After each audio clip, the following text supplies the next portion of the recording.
প্রিয় দর্শকবৃন্দ, দেখতে পাচ্ছেন কত সুন্দর, কত বড় পান। এই পানের রেটে এবছর 2025 সালে মাত্র দাম হচ্ছে 250 টাকা, 200 থেকে 250 টাকা বিক্রি হচ্ছে। বাংলাদেশে সব কিছুর দাম থাকলেও 2025 সালে এক লবণ চাষি আর এক হলো পান চাষি, এই দুইটা সেক্টরের লোকেরা অনেক কষ্টে আছে।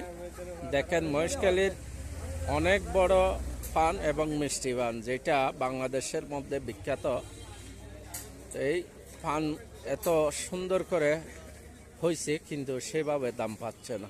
কৃষকের এখন মাথায় হাত দিচ্ছে, লবণ চাষিরাই হাত দিচ্ছে। সরকারের এই বিষয়টা জরুরিভাবে বিবেচনা করা দরকার। এই পান চাষি এবং লবণ চাষিকে বাঁচানোর জন্য সরকারের পদক্ষেপ গ্রহণ করা উচিত বলে বুদ্ধমহল ধারণা করতেছে।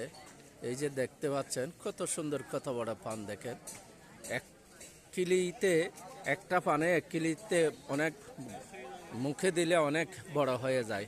দেখতে পাচ্ছেন এটা কিন্তু ওই রাজশাহীর সেই পান না, এটা হচ্ছে মহেশখালীর মিষ্টি পান।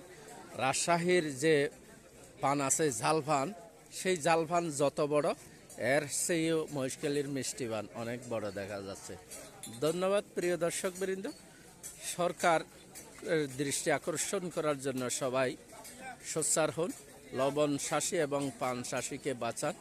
মহেশখালী থেকে চ্যানেল চকরিয়া, ধন্যবাদ।